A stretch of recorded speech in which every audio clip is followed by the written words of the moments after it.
es difícil cambiar de vida o intentar hacer otra vida después que hiciste una. Y bueno, y yo la hice. Y esto no quería decir que no iba a volver nunca más a la política o demás. Se dieron las circunstancias. Lo que yo nunca me fui del cargo, pero yo no dejé el poder. En el sentido de ese que vos levantas el teléfono y sabés que del otro lado te escuchan.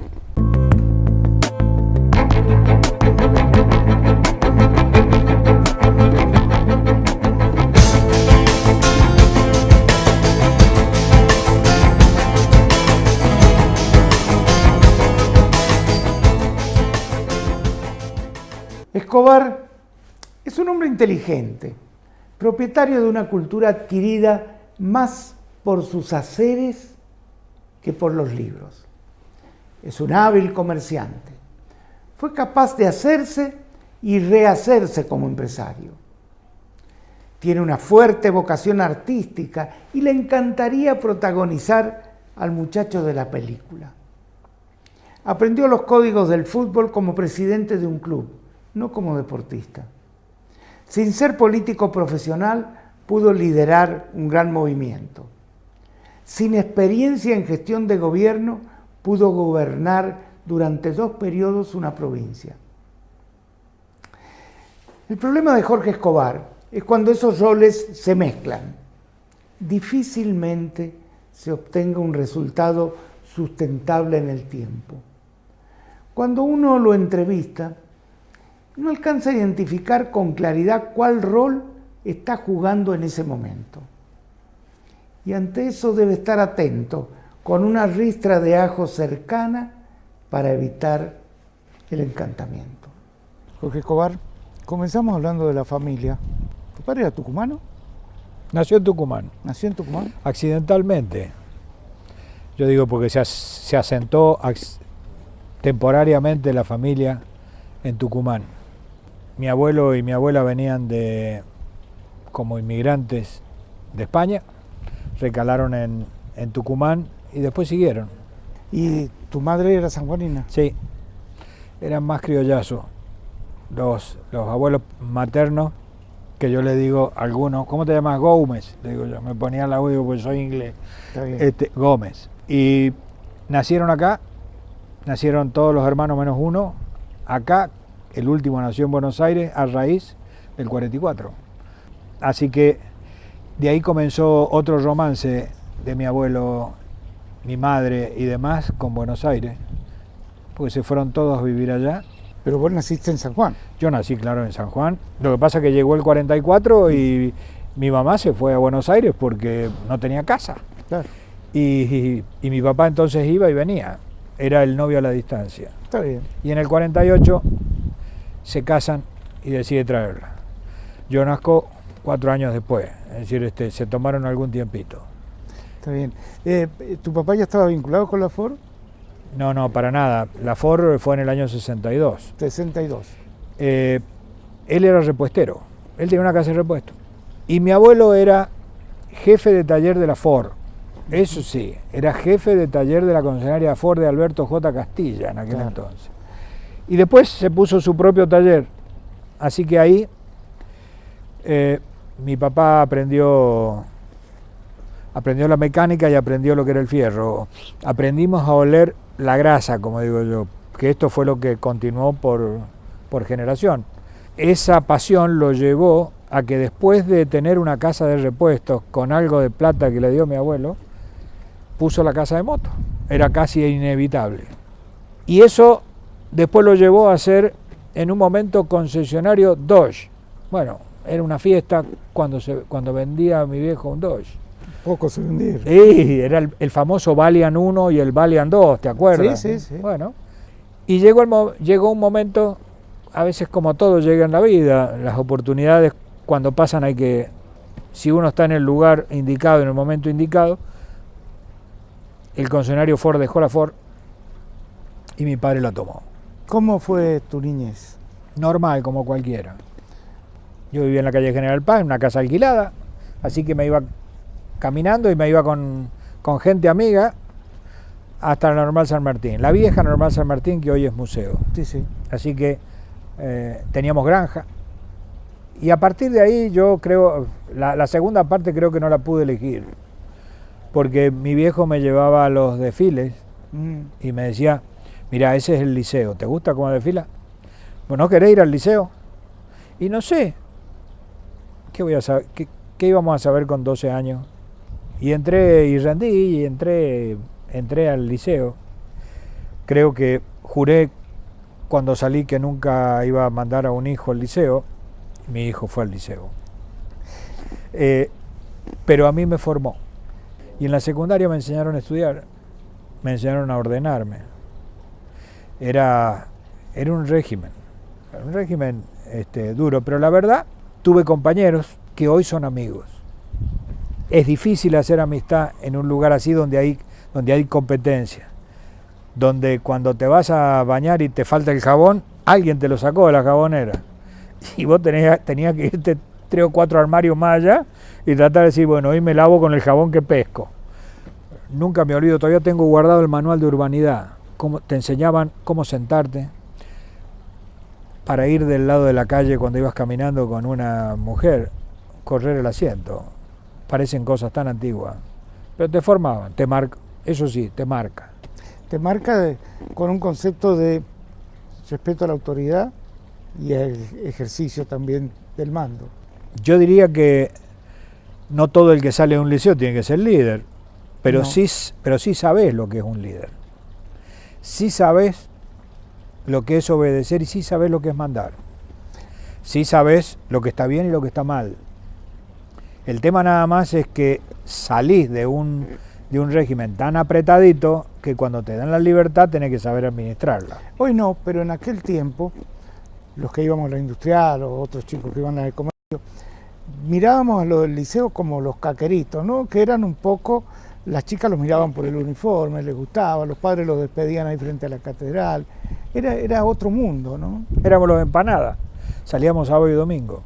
Era otro mundo porque, claro, era difícil reinsertarse en un fin de semana o decir, poneme al día lo que pasó en el resto de la semana. Después tenía la fiesta de los cadetes. Sí, era toda una institución. Sí. Y bueno, y mi hijo... Eso que vos decís de que conservaron los amigos, yo tengo gente, amigos y conocidos que tienen su grupo y se reúnen todos los años. Pero vos fíjate que no éramos amigos. Grupalmente era muy complicado. Entonces de los 13 a los 17 años vos haces compañero. Y bueno, tenés amistades, yo diría casi individuales, de esas que vos tenés más afinidad. Cuando el tiempo va pasando, tengo el grupo de la promoción 18, que todos los días nos escribimos y yo debo recibir 60 mensajes de WhatsApp. Pero hoy hemos hecho hoy a las 6:30 de la mañana, empiezan a decir, hola, buen día, qué lindo día para vivirlo, vamos muchachos arriba. Sí. Y uno dice, la pucha, ¿cómo? Esto no sucedía. No. Pero ahora cada vez nos apretamos más. Por eso digo, los compañeros se transformaron en amigos. Está bien. Y después de eso tuviste que elegir una carrera. Sí, a mí me gustaba el comercio porque vi a mi viejo comerciar. Y entonces elegí administración de empresa. Y uno de esos compañeros, amigos, sanjuanino, también se iba a estudiar a Buenos Aires, quería estudiar en Buenos Aires. Y yo tenía a mis abuelos. Así que terminamos yéndonos juntos a estudiar, él medicina, yo administración de empresa. Teníamos un año ganado del servicio en aquel entonces, así que hicimos un año entero de preuniversitario. Pero fue uno de los años más felices, de esos que estás con tu nueva libertad, con poca responsabilidad en esto y decir, bueno, empecemos a conocer la vida. ¿Y conociste la vida? Y conocí de todo. Conocí la picardía, conocí amigos nuevos, conocí a los porteños. Había de todo, pero también conocí a los porteños que vale la pena conocer. Porque uno mira y dice, somos todos argentinos, sí, pero parecen muchas veces que ellos no se dan cuenta. Estudié en una época complicada, porque estudié del 70 al 75, pero yo tuve que volver a Buenos Aires durante un año para terminar de rendir las materias que me quedaban. Aparte volví porque mi papá se murió. Este es un tema. La muerte de tu padre termina a lo mejor con tu relación con la Ford también, o la seguiste manteniendo vos. No, comienza una nueva relación. Es decir, lo que termina es con mi... Yo diría que terminó con mi juventud. Yo tenía 23 años, 22, 23 años. Él tenía 49. Lo veía como un hombre grande porque era el hombre que andaba siempre de zapatos acordonados, corbata, medio calvo, un poco de abdomen, entonces uno creía que era el hombre grande, pero tenía 49 años, Juan Carlos, y se murió de golpe. Y me llamaron y me fui de Buenos Aires a San Juan creyendo que estaba enfermo y no estaba más. Así que bueno, se acabó la etapa esa de la juventud. Había que tomar y hasta fíjate algo, adopté posturas que no tendría que haberlas hecho. Y yo me sentaba ahí y yo decía, yo no tengo 23 años. Era como que... Y mi mamá me tomaba como que era el reemplazo de lo que se le había ido. Y no era fácil. Pero bueno, en la vida hay que ser inteligente y agradecido. Muchas veces no lo somos. ¿Cuál fue la inteligencia? De reunir a la gente, al grupo que tenía mi papá en la concesionaria de San Juan y en la de Santa Fe, y decirles, miren, no tienen más alternativa que cargarse la concesionaria en las espaldas, porque yo todavía no me termino de recibir. Voy a aprovechar este año lo que pueda para poder terminar, pero yo quiero aprovechar este año para aprender. Así que me arremangué y me fui 3 meses a repuesto, 3 meses al taller, a servicio, 3 meses a la administración, 3 meses a venta. Y cuando terminé esa recorrida, el tour, me estaba recibiendo. Y cuando eso pasó, ya los reuní y les dije, bueno, yo les agradezco que ustedes hayan tomado responsabilidades ajenas, aunque iba su trabajo ahí, pero ahora ya está. Ahora compartámosla.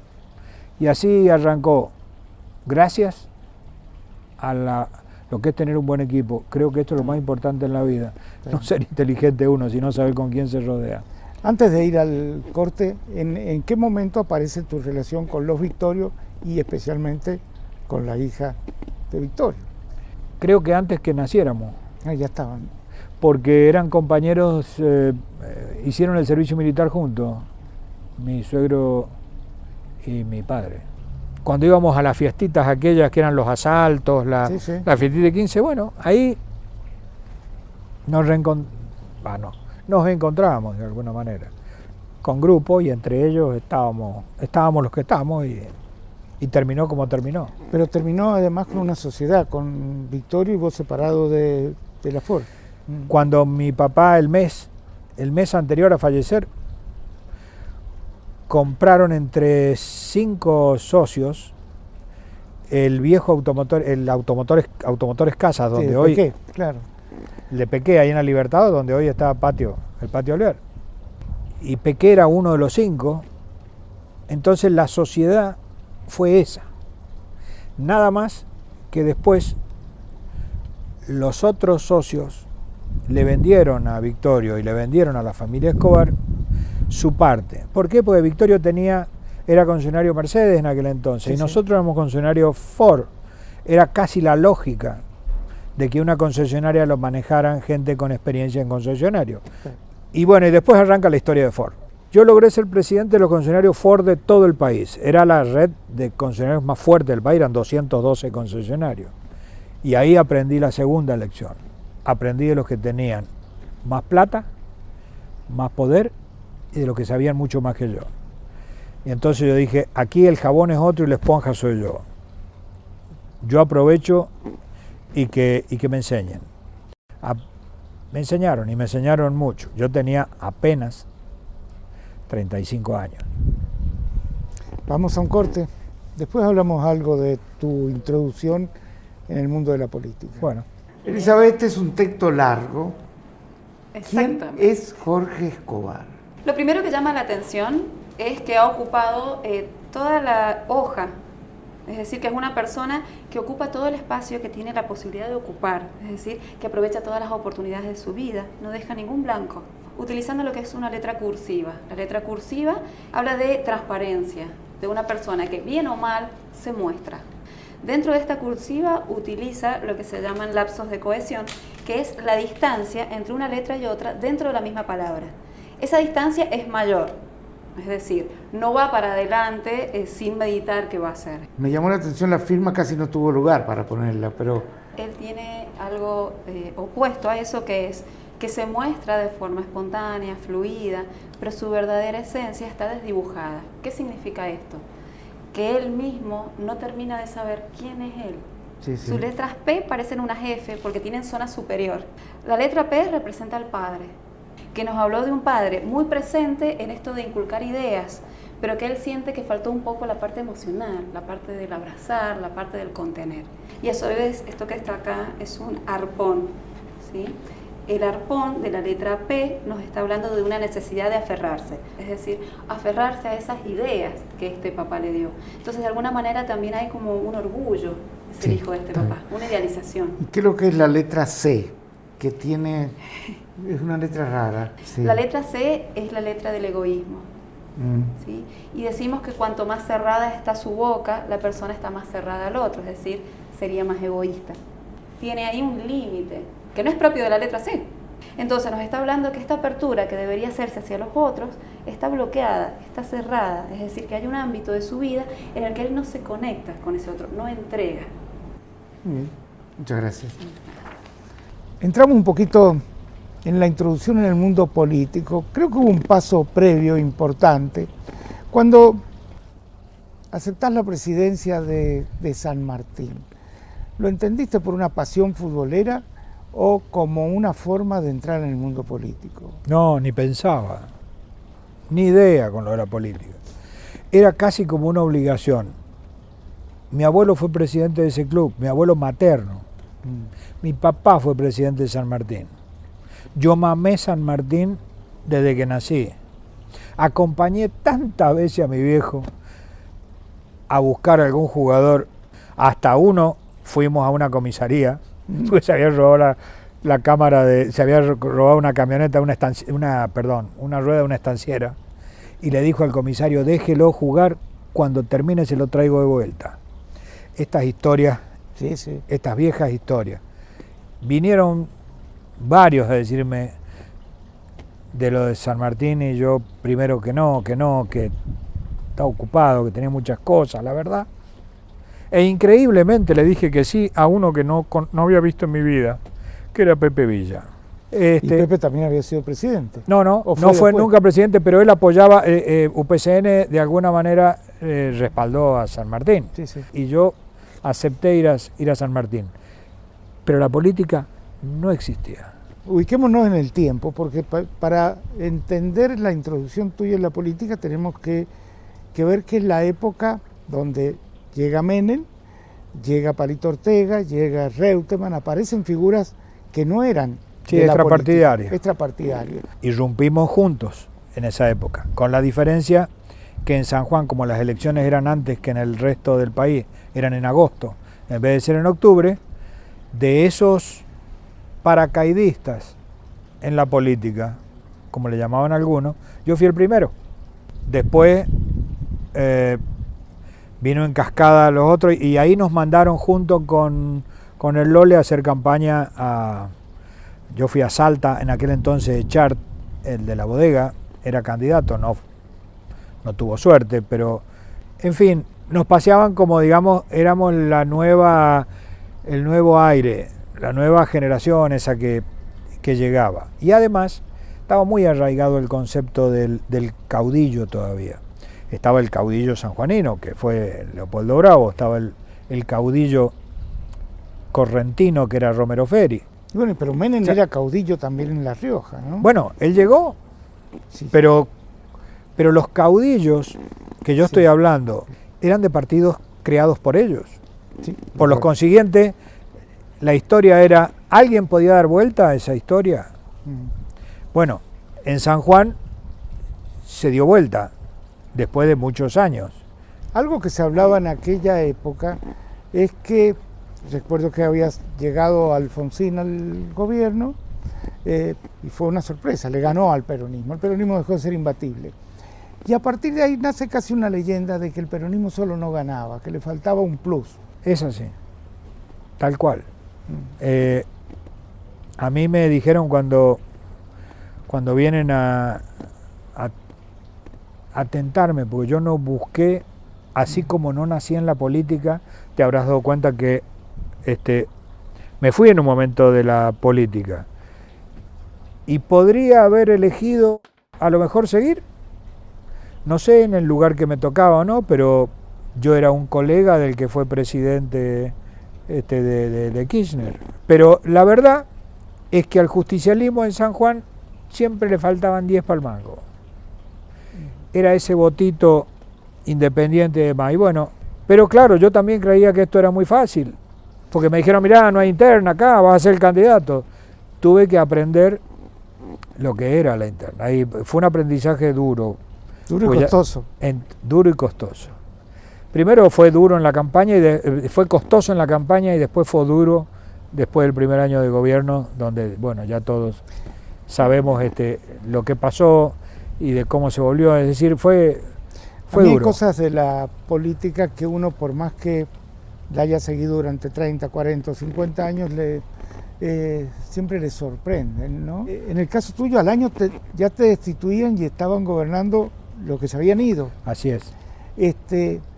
Y cuando menos se esperaba, viene otra vez, vamos a volver, eso que salías por televisión haciendo una seña, y la gente vuelve a dar un voto de confianza. Pero también viviste la otra parte. Con todo el poder, perdés la elección y a partir de ahí termina una carrera política. O eso es lo que se ve desde afuera, al menos. Sí, lo que pasa que, bueno, yo llegué ganando muy apretadito. Sí. Teníamos 5 puntos de distancia entre 3 partidos. Le gané por 3 puntos al segundo y por 5 puntos al tercero. Uno gana en los números, pero no tenía afianzado el poder. Y además, sin la experiencia de lo que era el poder, o de cómo ejercerlo, y decirle a uno, encárgate vos de la parte política que yo tengo que gestionar. Bueno, esta infantilidad de aquel entonces, 38 años, 39 años, costó caro. Lo demás, esto es, ¿cómo perseveraste? No, yo te voy a decir la verdad, no sé si la palabra, no fue perseverancia, fue sobrevivencia. Yo no podía dejar que quedara así esto, que quedara el apellido manchado. Tenía hijo. Y bueno, es cierto, cuando termina el 99, se vino la ola de la Alianza. Y la ola de la Alianza tapaba todo. Increíblemente, fueron la mayor cantidad de votos que saqué en mi vida. Y perdí. Lo que extrañó a muchos es que después de eso dijiste, no hago política, me dedico al mundo de los negocios. Es como que jugaste a la política pero no al poder. No me gustaba lo que venía. Porque alguien que se va con casi el 50% de los votos tiene un poder residual. Sí, y el poder no se fue. No lo regalé, no se fue de esto porque, primero, quien vino después en reemplazo de uno, cuando pasó el gobierno de transición, digamos, de la Alianza, y volvió el justicialismo a gobernar, gobernó con la mayoría de los funcionarios que yo tenía. Es decir, que el equipo no estuvo mal armado. Y se gobernó con otro país distinto, con un país con plata. Pero la verdad, al principio no fue una decisión propia, porque había algo, alguien me dijo, bueno, ahora te toca ir al desierto y en hojotas, porque vos no apostaste por Kirchner, apostaste por otro. Pero Kirchner era mi colega, y cuando me lo encontré, yo siendo diputado, porque después fui diputado, me dijo, vení a verme. y no fui nunca. No estaba de acuerdo con Kirchner y demás. Y nunca lo hice público, o sea, lo empecé a decir, pero yo digo, tengo que apoyar esto. A mí me gustaba el Kirchner osado del principio, ese Kirchner que rozaba en lo irresponsable casi. Pero yo no vine para hacer una carrera política, ese es el tema. No, la idea no era hablar de política, pero sí de la política, son pasiones. Así es. Estás en el llano, llegás con una pequeña minoría, que la mayoría, pero dentro de la minoría, de pronto te transformás en casi un ídolo de rock. Llegabas a los actos y la gente empezaba a cantar, a bailar, el matador. Bailábamos, claro. Bailábamos. Y de pronto caes de nuevo al llano y hasta se hace difícil a lo mejor ir a una confitería. Y navegar en todas esas corrientes debe ser difícil.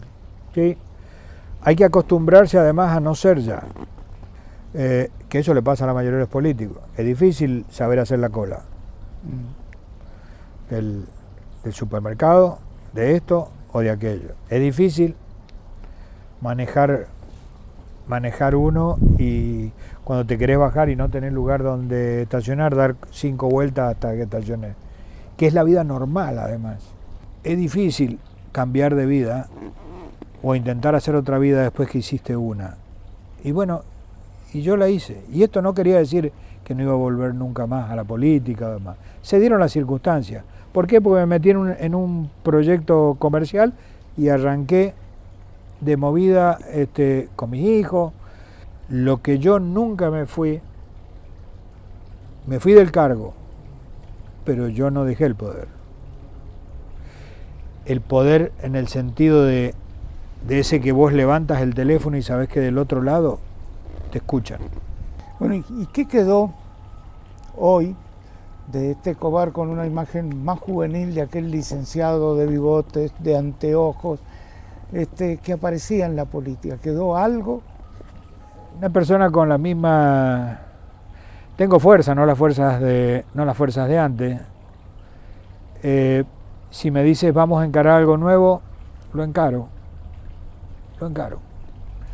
Si me decís vamos a encarar algún proyecto en la política y no sé, sí, te diría sí, pero con otras circunstancias. No vamos a pelear, no vamos a ir a pelear la gobernación para patear toda una provincia hoy porque además hay que ubicarse. Creo que la generación que hoy tiene que hacer ciertas cosas es distinta a la generación que del cual vivo. Pero sí, en eso soy distinto, lo demás soy igual. Tengo el mismo fuego, la misma gana, con una cosa más, tengo más experiencia. Más experiencia, pero fíjate que es otro mundo. Uno entra hoy a las redes sociales y ve que hay una violencia que no había antes y donde todo el mundo está sujeto a agravio, al escarnio, exactamente. Al escarnio, sí. A que te digan corrupto, que te digan, te inventen o no te inventen cosas, pero que hay una agresividad que hay que tener la piel muy dura si uno se expone públicamente. Es cierto, esto es un fenómeno que a mí me dejó helado. Cuando tuve un accidente ahí viniendo de Chile, que fue un accidente de latas, nada más. Y en las redes sociales, así como algunos, otros, los comentarios eran espantosos. Amparado, escudado en esto de que yo escribo y estoy lejos, puedo decir cualquier cosa. Cualquiera. Aquí nadie se salva. Porque si yo me pongo a leer todo y vivo permanentemente de la encuesta y lo tengo que hacer en forma personal, creo que cerraría la persiana y no abriría un kiosco en mi vida. Al final siempre reservamos para tratar de ver, hay 2 o 3 cosas que se lo preguntamos a todos. Una, esto es qué hiciste con tu vida, y generalmente la gente dice si la repetirías o no la repetirías.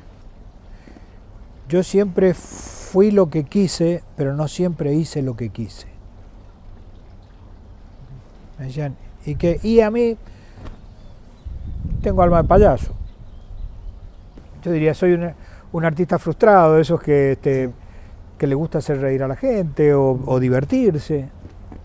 Creo que todo eso que dije, en parte lo compensé con esto de poner el cine del lugar de entretenimiento, y uno ve que la gente va, se divierte. ¿Cuál sería tu película? Pero lo que pasa es que como a mí me gusta el cine, yo veo comedia, veo drama, veo acción, veo cualquier tipo de tráiler, suspenso, menos terror, dame todo. Entonces te podría decir que hay cosas que me marcaron. Me gustan las actrices y los actores de la época vieja, porque mi viejo me llevaba a ver las películas que él veía. ¿De qué me arrepiento o algo? Y bueno, la verdad que decir que uno no se arrepiente de nada sería estúpido. Cuando cumplí, no sé si 50 años, mis hijos me regalaron una serie de CD, regalaron a todos con temas. Y ellos siempre me decían, me ponían el clásico y remanido a mi manera, porque me decía que yo vivía a mi manera. Y yo creo que cada uno vive a su manera. El que hace se equivoca. Y probablemente yo corregiría muchas cosas de las que hice.